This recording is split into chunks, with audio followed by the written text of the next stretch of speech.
Good afternoon. My name is Rob Stewart. Welcome to this session for Men's Mental Health Week in collaboration with the Royal Voluntary Service and Virtual Village Hall. So my name is Rob. I'm a life coach, and one of the things I do is I help men talk, and that is what I want to talk about today.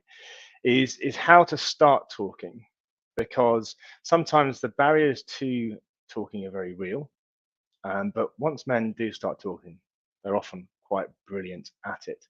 So I want this to be as accessible to you as possible, because I know when men talk about themselves, about things which are important to them, that they thrive. So to start things off, I've got one question for the audience. Now, there will be a little bit of a delay.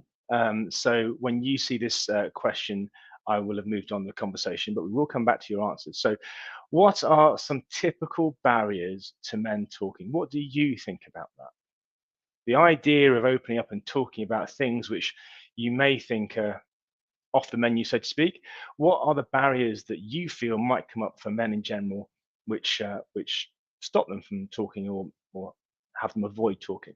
So I'll leave that for you to ponder, and we'll be able to see your comments in the comment section as we go along.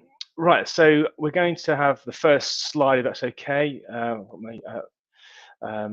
I'm working today with Victoria. Thank you very much, Victoria. So here's the title of this talk, how to start talking. So why should you listen to me? So I'm a life coach, professionally trained and certified. I've had a particular professional journey, which I believe has got me to a place where I think I'm worth listening to. So coaching automatically exists within the realm of mental health, because it affects our mental health. So a lot of my work is around aspirational stuff. So people wanted to go and do great things in their lives. They're not sure how. They collaborate with me, and when they are going into action and they're purposeful and they're having an impact they want to have, it affects how they feel. It affects their physical health and their mental health. And when we can't do those things, then there are other detrimental effects. Now, I worked from December 2019 through till May last year. I worked for a GP network here on the south coast of the UK. And by the way, I'm here in Dorset. Poole is where I live. But I've worked in Bournemouth and Christchurch and Poole.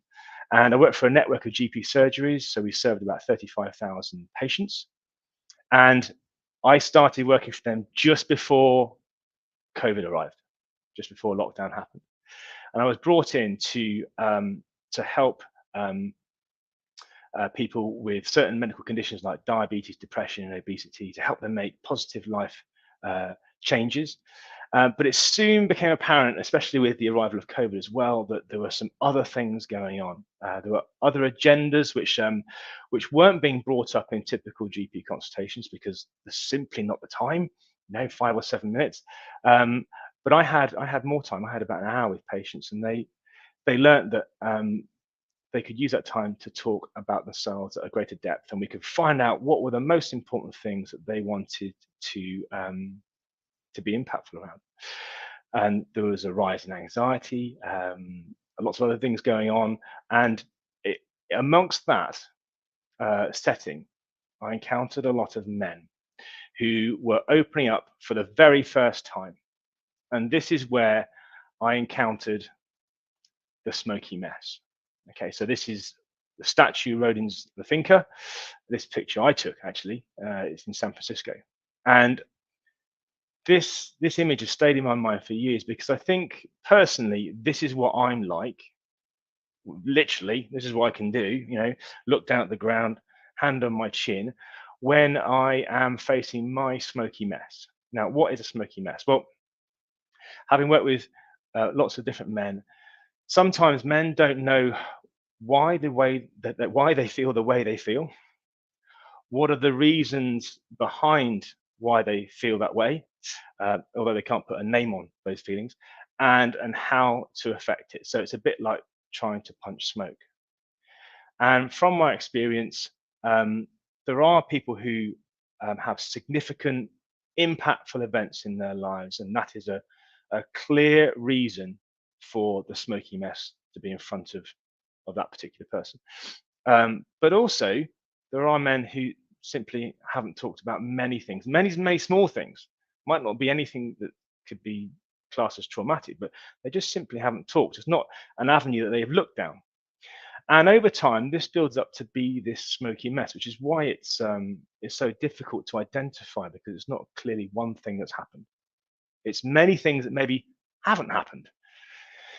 And it's easy to turn away from, because if you feel ineffectual, if you think, I don't know what this is, I can't impact that, and we're busy people. Time is not a luxury. So how much time are you going to try and affect something you don't know what it is, or how best to go about it? So you might leave that, and so the smoke grows and grows. I know that from working with my clients, that after the initial conversation, that smoke starts to clear. It's not made of anything that is insurmountable, um, and the first step is often the hardest. So, what should your first step be? That's a good question. So, because of the area in which I was working within healthcare, I encountered people who didn't need to see me, didn't need to see a life coach, but it only became apparent because they had that initial conversation with me. So, what I would help them do is I collect their backstory and help them make sense of that, and then from there we'd identify which avenue to go down. Now, there are a couple of steps I think which run sequentially before seeing a life coach, and I'm going to use the framework of trauma to explain this.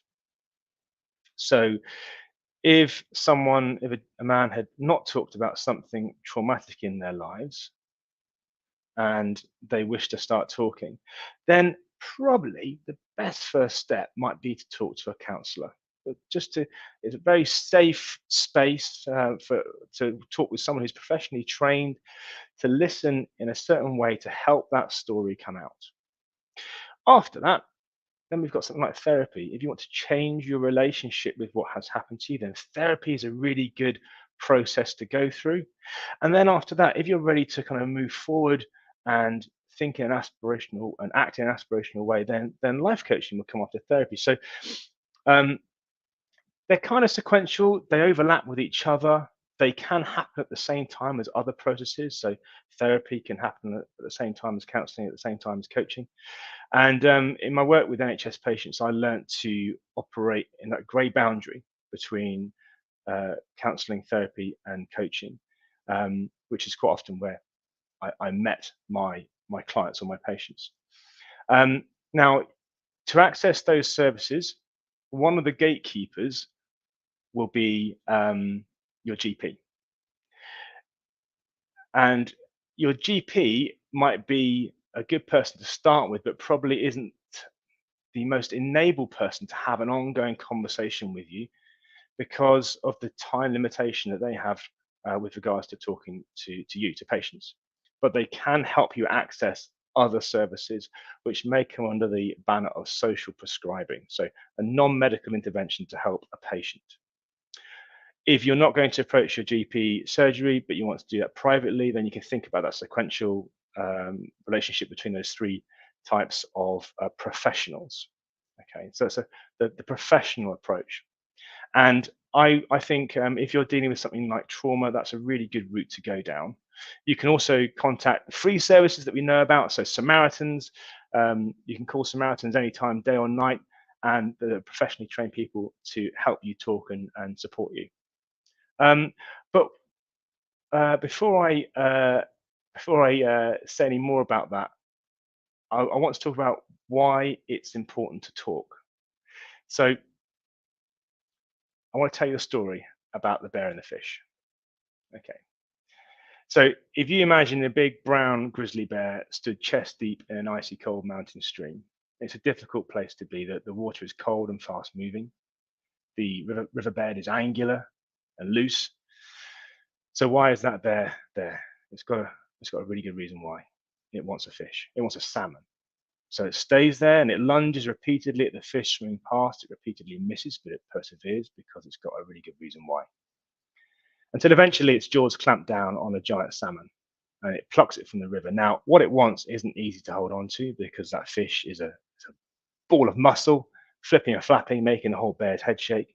But it holds on because It's got a really good reason why. That fish is going to help that bear thrive and survive and be the sort of the I don't know, the leader of its kingdom, of the forest. So it walks out of the river, shakes itself off, pins the fish to the floor, and tears into it and eats some of the flesh, not all of it, brains, fat, eggs, skin, and then leaves a large portion of that salmon on the forest floor and goes back to get another one. Well, how wasteful, how selfish. Well, that fish then starts to decompose, and all of its goodness and nutrients and minerals leach into the soils, and the trees in that area of the forest grow 10% bigger than anywhere else. So the forest is thriving as a result of the bear helping itself to thrive. Now, don't forget the salmon. The salmon didn't set off on its journey of hundreds, if not thousands, of miles to feed a bear. It had its own reasons why to make that journey, to ensure the survival of its species so it could spawn and produce young. But the byproduct of that salmon acting in a selfish, self-first way is that it allows somebody else to thrive. So the reason I tell this story is because I want you to thrive. Because when anyone thrives, it has an effect on the wider on wider society. Think about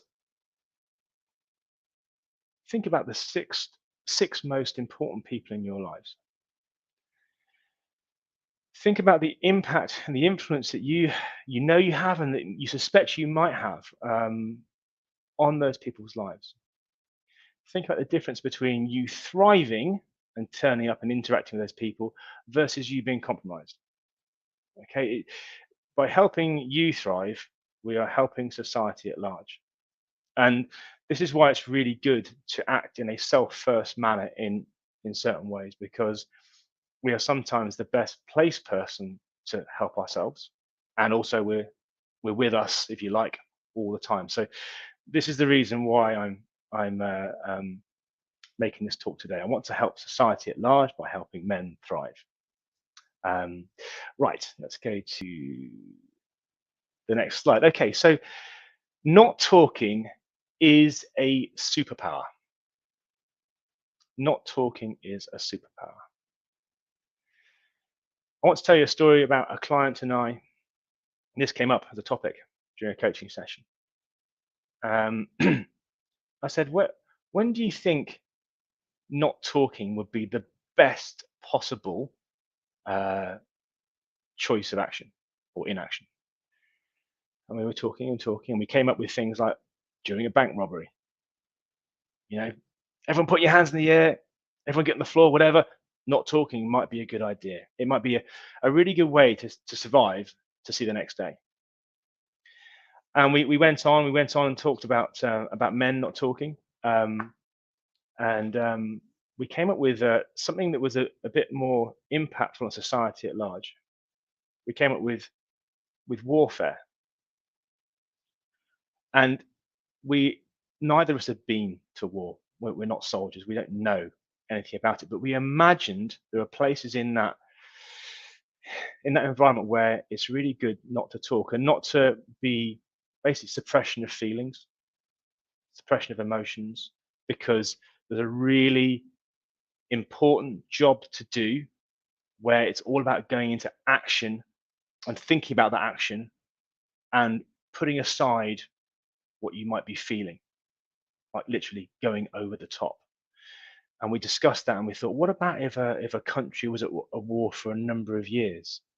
So you then have a male portion of the population going to war, constantly putting the skill of not talking that way into practice for very good reasons,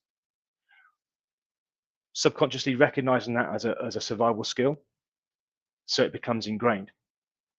And then when the war is over, you have that body of the male population returning to society, and they bring that skill set into society, and others get to witness it in terms of the younger generation. So they are unwitting role models to other generations, and so other generations might learn not to talk, but in a different setting. They haven't been at war like the older generation have. And this just came up. This is just two people imagining where it might have come from, where this was a superpower. So I don't want to demonize not talking. I think we should recognize it as a strength and recognize where it's great, because um, then we start to have options. Okay, so if you imagine uh, not talking is a player on your team, right? You are the manager of a football team, and not talking is a player on your team. Now, I don't know all of you who are watching, but you will be experiencing not talking in different ways. I was a great one for not talking and for suppressing all my feelings, and it had a cost. Um, and I think not talking can be like a player on a football team that is trying to play every position. So they might belong in goal, but you're finding them all over the pitch, on the wing, in midfield, up front, in defence. And this is because it's a skill set that you use to good effect at some point, and so it bubbles to the surface of your being and gets deployed again and again. And it's often not a conscious choice; it's just the default, not talking. So if you think about this player being well-meaning but misapplied, and now is your opportunity to step into the shoes of the manager of the team, to start being aware that this is taking place and identifying not talking as a real superpower, but in the right setting. Okay, so to do that, I divided a piece of paper into 4 layers. Okay, and if you want to think about a tree, the top layer, like the leaves, that's the symptoms, okay, of not talking. The next layer down are the emotions, and those will be the branches. The next layer down are the events, that's the trunk of the tree. And then lastly, at the bottom, we've got the beliefs, and that's the root system. And this is a really good way to investigate further this member of your team. Okay, how can you recognize that they're playing a role in life, or that they're present in a particular moment? Um, so I did this personally. This is what I'm like when I don't talk. So for my symptoms, I've got I'm distracted. Okay, when I'm not talking because my mind is elsewhere. My stress levels go up. In fact, actually, I could add a symptom there. I breathe more shallowly. I breathe faster. I'm muted. I'm distant. I have a decline in my health. Now, that's quite a big thing to say, but it's true. Um, I tend not to exercise. I tend not to go outside. Um, I tend to sit down a lot, if that's the case, when I'm not talking. And I know it can cause fractures in my relationships. So those are symptoms that I can look out for if this team member of mine is present. Okay. What emotions might I experience? Okay, so I've written down a major emotion here. There might be a bit angry actually about not talking, which develops into criticism, being critical, and develops into being dismissive. Now, there's something I haven't included here, but there's a great resource you can search for online really simply. Just type in the emotions wheel. And Victoria, maybe actually, could you just put that down in the comments for people to read? Put down an emotion, search in the Google search, emotions wheel, do an image search. You find a fantastic wheel, very colorful. And on the inside of that wheel, we have the 7 dominant emotions. Now, emotions are things that we experience involuntarily. Okay, so I don't invite anger in. I just suddenly find myself feeling angry. That's an immediate, uncontrolled response to something. And then emotions develop into feelings over time. So where I feel critical, I feel dismissive. So looking at that emotions wheel is a really, it's a useful resource to actually process how you're feeling and what emotions it's attached to on a particular day. Okay, it's the emotions wheel. What events may have triggered this approach. So we talked about warfare before now, okay? I haven't been to war, I'm not a soldier, but events. Generally, I learn not to talk. As a man, I learn not to talk. I've written down role models. So my dad didn't really talk much about how he was feeling. I never really witnessed that. Um, my dad died when I was 17. Um, so I kind of lost a role model there as well. So that could have had an impact on that. Because I think that's the age where you do start talking to your father a bit more about things which are important to you. I think that was the case personally. Um, I learned not to talk. I witnessed confrontation. My mum and dad, who I both loved dearly, but they went through a divorce. I witnessed confrontation. I witnessed people not talking because of the fear of confrontation. And also in my life, I have tried and I have failed as well to talk. So these are events which have led me to sometimes have not talking as a dominant trait. Now, lastly, we've got the roots of the tree, my belief system. What do I believe about not talking, or what are my assumptions about talking? So, my belief, this is a great structure for you to use. You write down what your belief is and what the effect on you is. So, my belief is if I talk, I won't be able to handle what comes out. And the effect on me is I retreat. And I've written after that ×3. Okay, so there's a couple of things to unpack there. My belief is if I talk, I won't be able to handle what comes out. So that first bit, um, if you haven't been talking for years, sometimes there is a belief or assumption that when you start talking, all of that is going to hit you like a freight train. And in my experience, that's not been the case. Um, but it's definitely a strong belief that can keep you from not talking. And then the effect of that is that it just makes the problem worse. Now, I've written down the effect on me is I retreat. Now, I wrote ×3 because there's a greater effect. So if I retreat, I'm cutting myself off from people. So the deeper effect is that I descend deeper into my own echo chamber of not talking. So I've got no other less and less input to tell me something else is true, something else is possible. And a deeper effect might be any of those symptoms I've listed before. I could have a further decline in my health, physical and mental health. So stating what your belief is and then looking at what the effect is on you and then going into that effect 3 more times will really help you identify the cost to not talking. We'll come on to that's a skill set. We'll come on to or a tool you can use. I've got a slide later on that will show you in more detail about that particular tool. So symptoms, emotions, events, and beliefs. Okay, I want to know that about every player on my team. So the not talking player is walking around with this inside them on my team. Now, we know where they're great, and we know it can be a really quite specific type of event. So I said about a bank robbery or uh, going to war. There are other more positive sides to not talking. So if you're not talking, I'm doing a lot of talking. If you're not talking, I'm assuming that you're listening. So here is the positive side of not talking. It's a superpower because it enables you to listen at a high level. What else is possible? So if you're not talking, you're encouraging others to talk because you're giving them space to talk.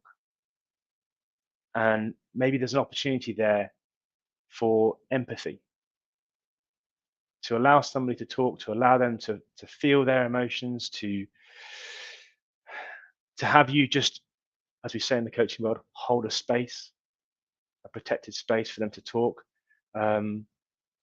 You might become more introverted to give over that space to somebody to allow them to talk. And what's the effect of you doing that? Well, then you're allowing someone to not hold on to what they're holding on to just by themselves. They say a problem shared is a problem halved. Well, I think it's true. Um, so not talking is a superpower when it's in the right setting, and it's a muscle. And like any muscle, the more you use it, the more accessible it is. So if you think you've just discovered your bicep, for example, the more you go to the gym and the more you do bicep curls, the more readily you can use it in real life. But it's about recognizing this skill set as a true skill set and recognizing where it's great and where it's not so great. There's a spectrum there, because we don't want to make anyone right or wrong. We just My take on coaching is I want to be interested in somebody. It's not about an eradication of something. It's about learning how to use something to your advantage. Okay. Let's just go to the next slide, see where we're at. Right. Okay. So this is my company logo, and I've included. If you look at the previous slide here, we've got not talking as a superpower, and what are we looking at? Hexagons. I was going to say pentagons. We've got different hexagons here. I've got 3 named here. Okay, we've got not talking as a superpower. I've named one player in my team as the anxious one, and then one as the purposeful one. Okay, so these are 3 different talks I'm doing this week. Tomorrow I'm talking about the anxious one, and on Thursday the purposeful one.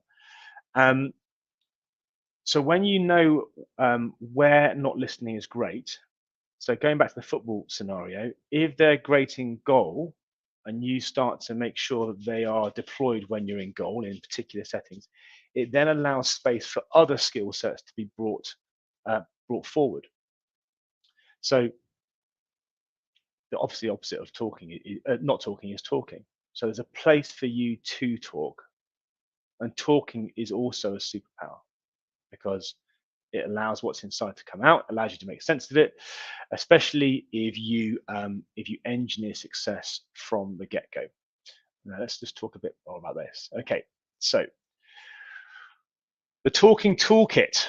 The Royal Voluntary Service logo is covering the first one. That's okay. We'll go through these together. I'll name them, each of them, and then we'll go into explain what each of these things is. Okay. So the top one says diary stroke self-talk. Then we have clearing assumptions, excellent listening, engineer success, know your team, be the manager, practice, and your tree. Okay, so we'll go through these one by one. So these are, by the way, if you want these slides, I'm happy for you to email me, Rob at Shepherd Bear Coaching, and I will send you the slides that we're talking about now. Okay. Sorry, Rob at shepherdbearcoaching.com. Okay, so diary self-talk. Now, got my diary to hand. Here we go. This is my actual diary, and I write in that on a fairly regular basis. This is a great way to start talking, because sometimes the idea of talking to someone else about how you feel is just too big a step. So we want to make this as easy as possible to implement. So writing a diary, and it's good to keep it private so you know that no one else is going to read this. It's a really great way to talk privately about what's going on. What have we got in here? Let's have a look. Oh, okay. Yeah, I'll be totally open. Let's have a look. Okay, spent all day inside today, got totally lost on YouTube for this in a serious way for a couple of hours. Ended up feeling pretty low in the afternoon, and then got a headache. Okay, going back to the Smoky Mess, just not acknowledging how I'm feeling repeatedly throughout my life. That's what the Smoky Mess is made up of. If you let things land somewhere and end up somewhere, then they're no longer held inside. If they are held inside, what do they become? The Smoky Mess. So writing a diary is a really good way to start talking. Let's just go to the next slide because we've got some points here. Okay, what can you write? It could be just writing down words. Here's a great framework. If you don't like writing much, these are two really good methods to use. So my mind is, my body is, my heart is. Okay, so I might say my mind is, choose a word for your mind today. Well, how does your mind feel today? My mind is inquisitive. My body is hot. It's really hot in here today. And my heart is, now that last word, it could be my heart, my spirit, my soul, whatever you want to put in there. My heart is full of love for my family because I saw them this weekend. So it's a really simple way of writing. And it's like checking in with yourself. How do you feel? How do you feel in your mind? How do you feel in your body? How do you feel in your heart? The second one there, we have the acronym of GIFT, which stands for gratitude, intention, forgiveness, and triumph. I do this just in my head. Don't always write it down. I'm sure I can find. Here we go. I've got a gift from Thursday, the 9th of June. I said I'm grateful for my mother. So that's my gratitude. My intention is to do with my mother. Go and see her on the weekend. F for forgiveness. I forgive myself for being short with her on the phone. All right. And my triumph, I was doing my banking on that particular day. So gift is a really great way to. I like to bookend my day with it. So I reflect back on the day. What am I grateful for? And I usually then link the intention to what I'm grateful for. So I said I'm grateful for my mother. My intention was then to go and see her on the weekend. What can you offer yourself forgiveness for? What can you offer others forgiveness for? Forgiveness is really, really powerful. It could be you offer yourself forgiveness for not talking. But if you don't forgive, it's like trying to drag an anchor through the ground. It's just so much easier to let go. And then your triumph. It's really important to acknowledge your triumphs. What have you triumphed with today? Start really small. Got out of bed. I don't know. Had a good breakfast, whatever it might be. Sold a new product. Saw a member of my family. Any triumph you choose. Some days I write 4 things I'm grateful for, 4 intentions, 4 forgivenesses, 4 triumphs. It's up to you, but this is a great way to start using a diary. If that's even a struggle, one word to start up your day. Just start the ball rolling. Why use one word when 1,000 will do? That's a quote from a friend who talks a lot. He's got no problem talking. Why use one word when 1,000 will do? He used that quote to describe himself. Oh, there you go. Okay, so talking of role models earlier, think of somebody in your life who's really good at talking and talking in the way that you wish to talk yourselves. I don't mean someone who just blindly talks and could talk a tree to death. Who embodies the way that you want to talk? I'm a big fan of role models, and this is if you look at my logo, the white bear, that's me. I'm a shepherd bear, and the person inside that's my client. I'm developing them into a role model for themselves, and I like looking around the world in my life, my immediate life, amongst my friends and family, and anyone else that I come across, and identifying people who are role models who do things particularly well, which I like. So when my dad died when I was 17, I had a role model taken away from me. But one of the silver linings of that cloud is that I became quite aware of other male role models around me.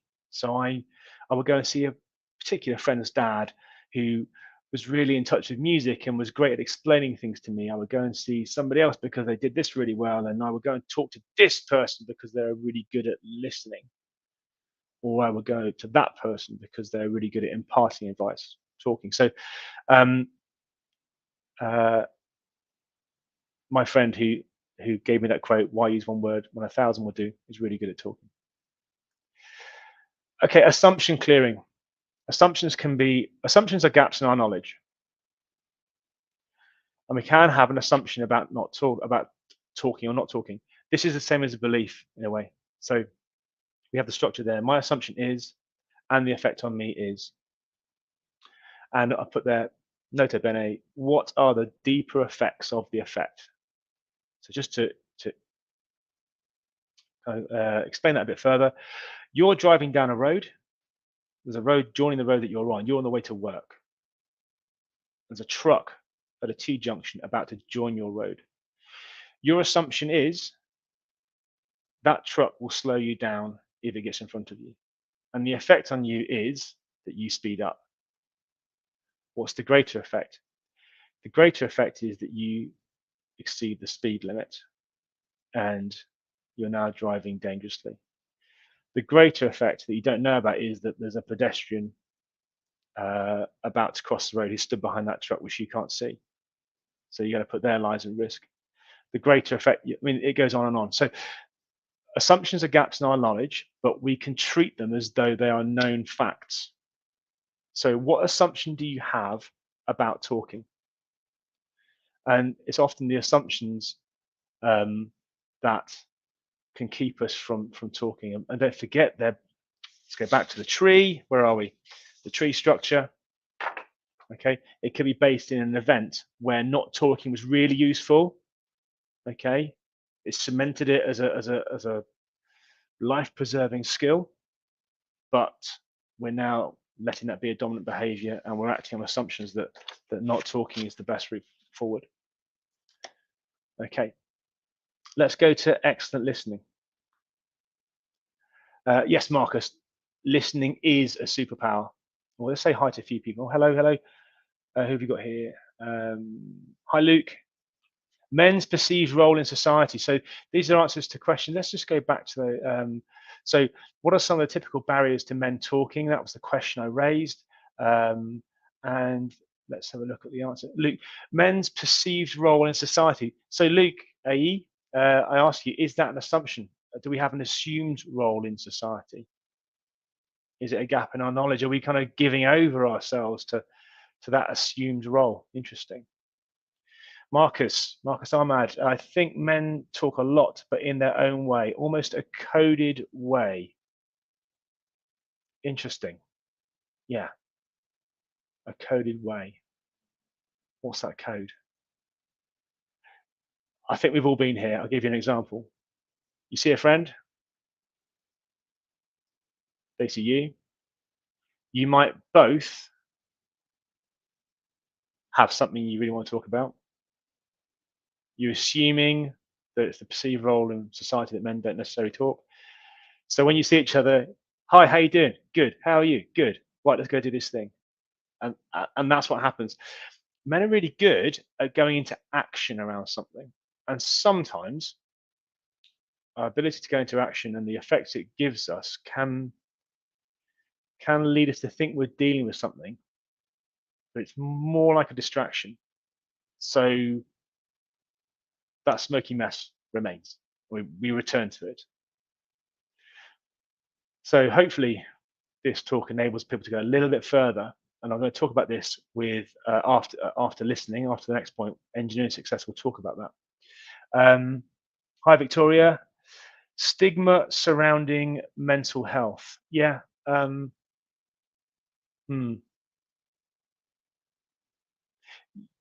yeah.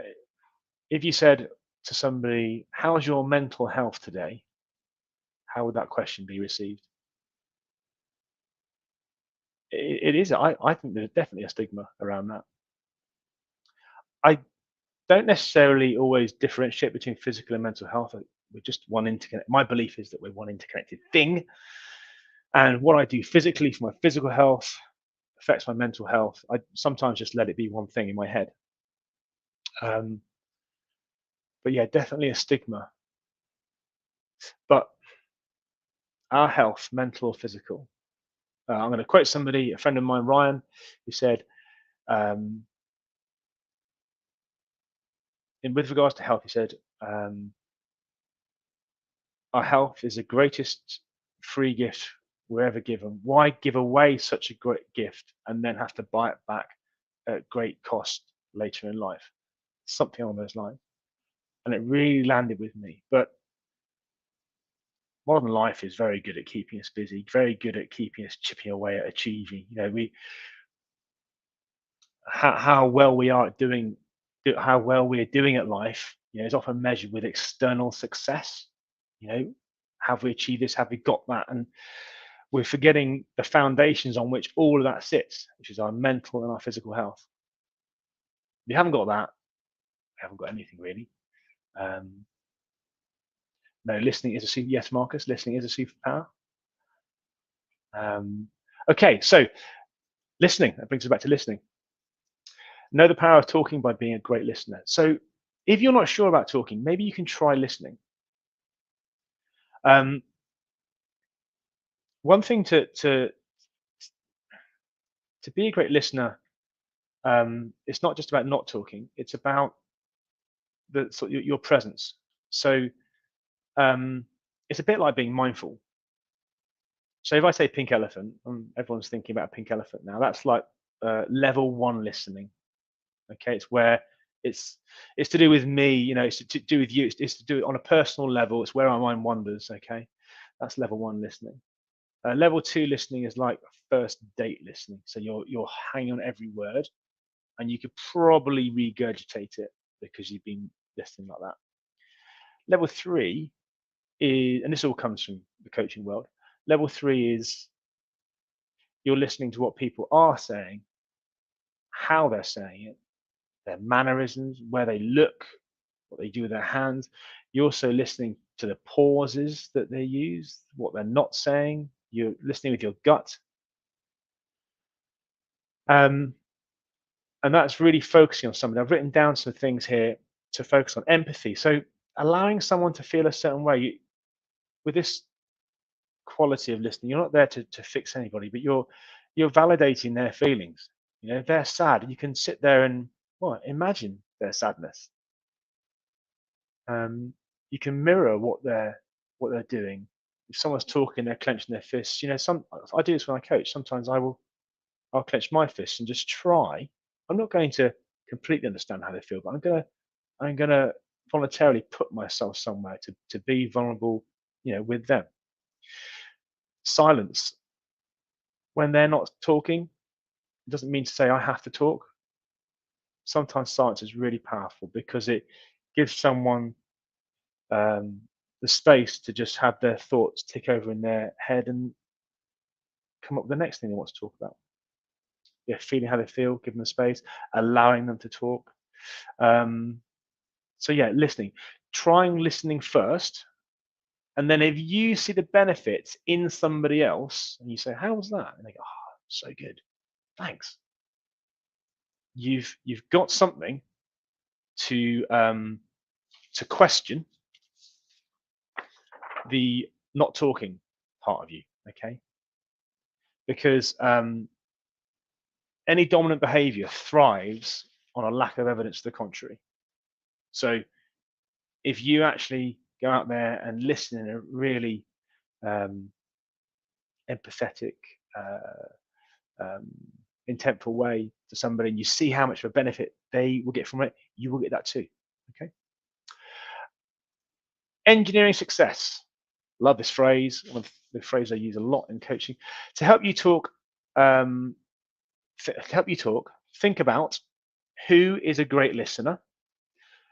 Make a direct request using what, why, how, and offer to reciprocate. Okay, so um, I have friends that I love dearly that are not the best people to go and talk to about something important, uh, like when I'm opening up for the first time about something. They'll be pretty good. They're not the best person, and I know from my experiences of my clients and myself that sometimes the best person to use to engineer the success isn't the best friend. It might be somebody else. It might be someone that you don't talk to that often, but you have witnessed them be a bit of a role model. Remember, I mentioned that. Um, you've witnessed them being a great listener to somebody else, or you suspect just in your gut that they will be a great listener. So, number one, choose who would be a really great candidate to be a listener for you. Next, make a direct request. So you're gonna maybe have to ask them, I want to talk to you about something. Would you mind listening? Okay, you can use the what, why, how. What you want to do. I want to talk to you, and it might be I want to talk to you in private. I want to talk to you. I want to go for a walk. Um, away from the usual neighborhood. I want to go for a walk somewhere. I want to talk to you about something that's really bothering me, or I can't figure out. Why? It would just really help me. I'm feeling a bit down about it. I think by talking, um, I think I might feel a bit lighter. Okay, go back to that feelings wheel, the emotions and feelings wheel. You can find that on the Google search. Think about how you want to feel after talking, and look at the different feelings and emotions attached to that. Okay, I've kind of answered this. How is it going to happen? Well, you can talk about when and where, how long for, that kind of stuff. When you make a request from somebody, it's clearly important to you. I think it's a gift to the other person because you've literally given them an instruction list of how to help you. They know what to do, why they're doing it, how it's going to happen, and they get to be the person to say, "Yeah, okay." They get to provide that service for you. It's a really lovely feeling. I love it when people ask me something, and not necessarily just talking, but hi Rob, can you help me with this thing? And I, understand why they're doing what they want to do and why, and I get to say yes. I also get to say no.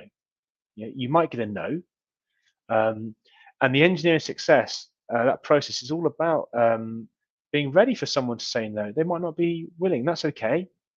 So you try somebody else, or they might have someone they can suggest for you to talk to. And this is, of course, if you're looking to talk privately and not talking to a professional.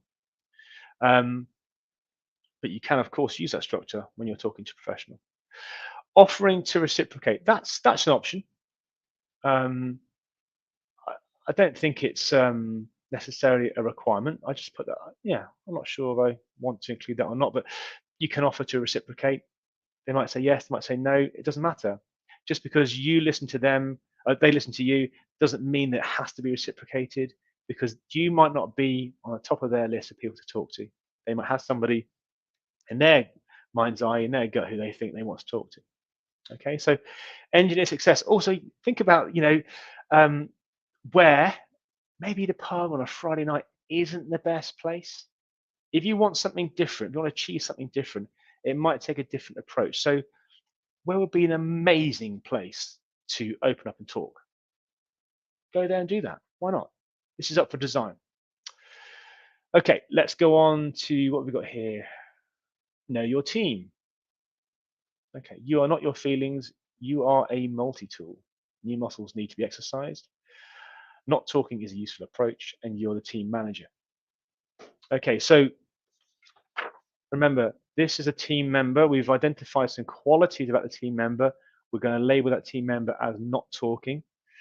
And that is, if you imagine a multi-tool, I'm sure I have one here somewhere, but if you imagine a multi-tool, the not talking is the one blade that comes out first, the dominant tool that I always turn to.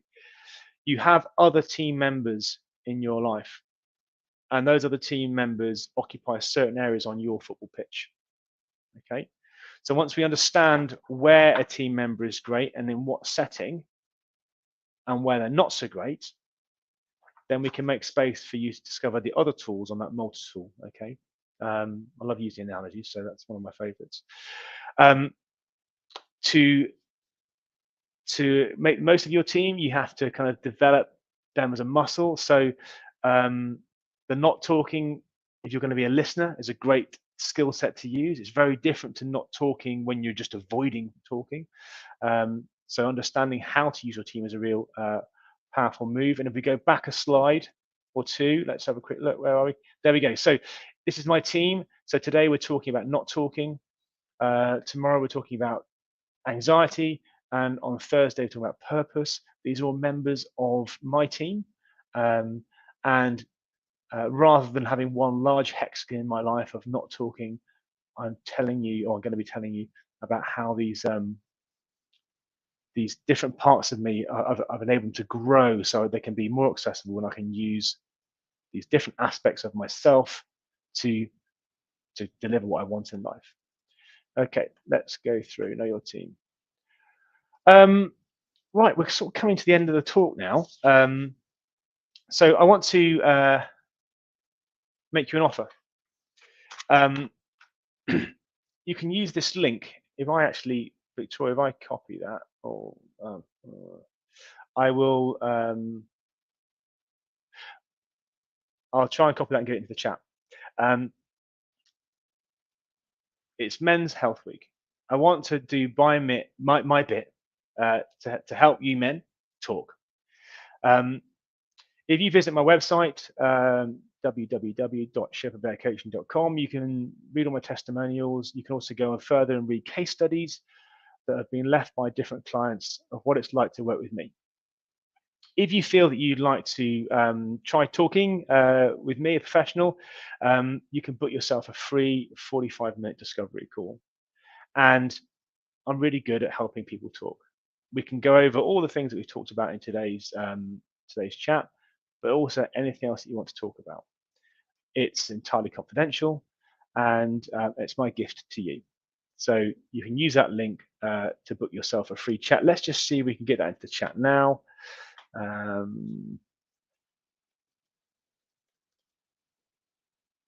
Here we go. This is slightly different. That's Victoria. I'll give this to you. There you go.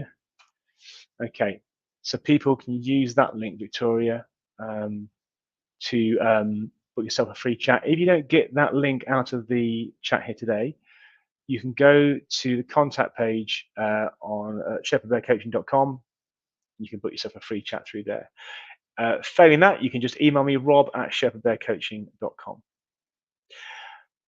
It's been a real pleasure to support the Royal Voluntary Service, to support you men. Don't forget, talking is a superpower. Enjoy putting into practice what I've talked about today. And tomorrow I'll be talking about, tomorrow's talk is loosening the grip of anxiety. Anxiety, believe it or not, is a superpower. It's about learning how to make it work in your favor. So check out the Virtual Village Hall for the full details of that. I can tell you the time it's on. Let's have a quick, just pulling my calendar up. That's at 4:30 tomorrow, loosening the grip of anxiety. Okay.